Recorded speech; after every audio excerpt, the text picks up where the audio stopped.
Hello students. जैसा कि आज फिर से हम एक नए टॉपिक के साथ आप लोगों के बीच हैं, जिसका नाम है हंटर आयोग 1882-83। तो आज हम लोग इसी के बारे में चर्चा करते हैं। इसके पहले हम आप लोगों को इसका विस्तृत पीडीएफ उपलब्ध कराए थे, तो उम्मीद है कि आप लोग उसको पढ़ लिए होंगे अच्छे से। आज हम लोग इस टॉपिक के बारे में कुछ मुख्य बिंदुओं पर चर्चा करेंगे और मुख्य जो सुझाव थे इस आयोग के, उसके बारे में आज चर्चा करेंगे। तो आइए फिर से शुरू करते हैं। जैसा कि विलियम हंटर की अध्यक्षता में सरकार ने सन 1854 की शिक्षा नीति की प्रगति के लिए 1882 ईस्वी में एक शिक्षा आयोग नियुक्त किया। इस आयोग के 8 सदस्य भारतीय थे। इस आयोग का कार्य विश्वविद्यालयों के कार्य की समीक्षा करना नहीं था, बल्कि इसे केवल प्राथमिक और माध्यमिक शिक्षा तक ही सीमित रखना था।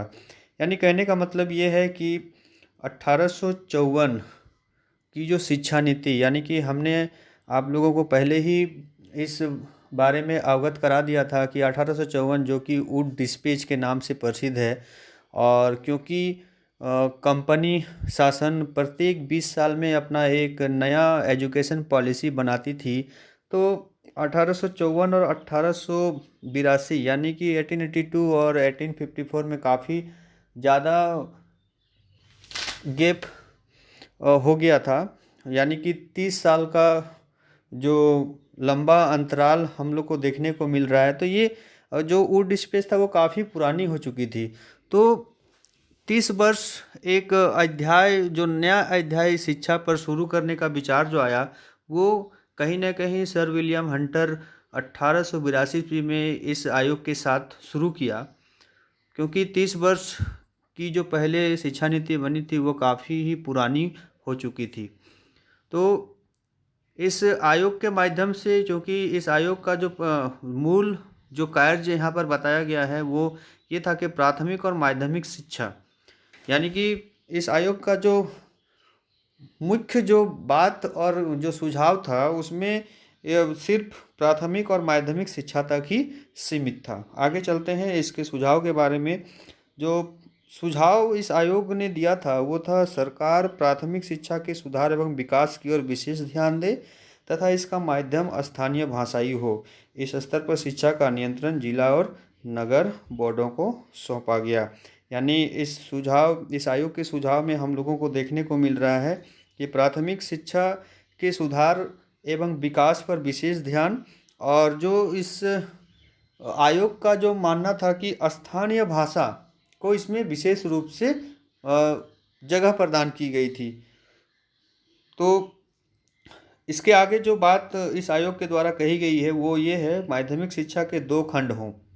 ठीक है, पहला विश्वविद्यालय स्तर की प्रवेश परीक्षा के लिए विद्यार्थियों को तैयार करें, और दूसरा विद्यार्थियों को व्यावसायिक एवं व्यापारिक जीवन के लिए तैयार करें। यानी कि माध्यमिक शिक्षा में के अंतर्गत इस आयोग ने 2 बातों को ग्रहण किया है।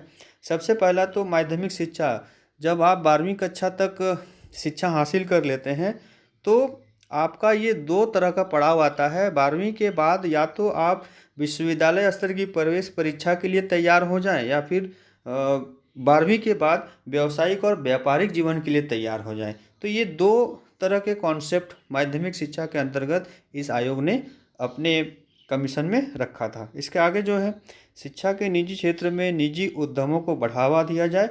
इसके लिए सहायता अनुदान में उदारता तथा सहायता प्राप्त विद्यालयों को सरकारी विद्यालयों के बराबर मान्यता प्राप्त करने के लिए अवसर उपलब्ध हो।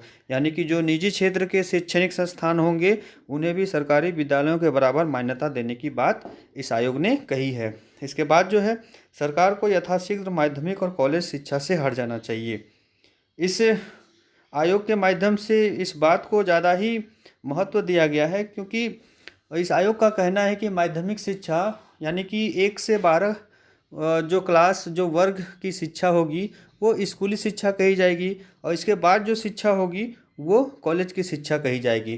तो जब कॉलेज से 11 और 12 को इस आयोग के द्वारा यही माना था कि कॉलेज की शिक्षा से 11 और 12 को हटा देना चाहिए, और 12 के बाद जो शिक्षा है वो कॉलेज की शिक्षा के नाम से जाना चाहिए। तो माध्यमिक शिक्षा के अंतर्गत इस आयोग का कहना था कि माध्यमिक शिक्षा 1 से 12 क्लास तक होनी चाहिए और 12 के बाद जो शिक्षा होगी वो कॉलेज की शिक्षा होगी। इसके बाद इस आयोग का जो सुझाव था और इस आयोग का जो अनुशंसा था वो ये था कि आयोग ने प्रेसिडेंसी नगरों अर्थात बम्बई, कलकत्ता और मद्रास के अतिरिक्त अन्य सभी स्थानों पर महिला शिक्षा के पर्याप्त न होने पर खेद प्रकट किया और इसे बढ़ावा देने की सिफारिश भी की। इस आयोग की संस्तुतियों के आने के बाद 20 वर्षों में माध्यमिक और कॉलेज शिक्षा में अभूतपूर्व विस्तार हुआ।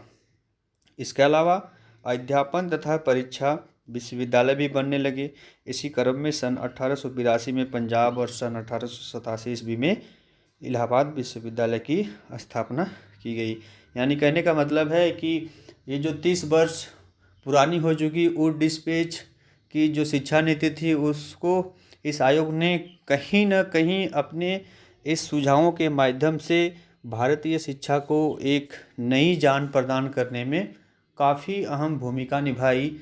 और इस आयोग के माध्यम से हम यही बोल सकते हैं कि जो वर्षों पुरानी हो चुकी थी वुड डिस्पेच जो ब्रिटिश सरकार द्वारा बनाई गई थी वो कहीं ना कहीं इस आयोग के आने के बाद भारतीय शिक्षा में एक नवीनता का भाव उत्पन्न की। तो उम्मीद है कि आप इस वीडियो के माध्यम से हंटर आयोग के जो मुख्य सुझाव थे उसको कहीं ना कहीं आप लोग इससे अवगत होंगे इसके सुझावों से। तो इस वीडियो के माध्यम से आज इतना ही।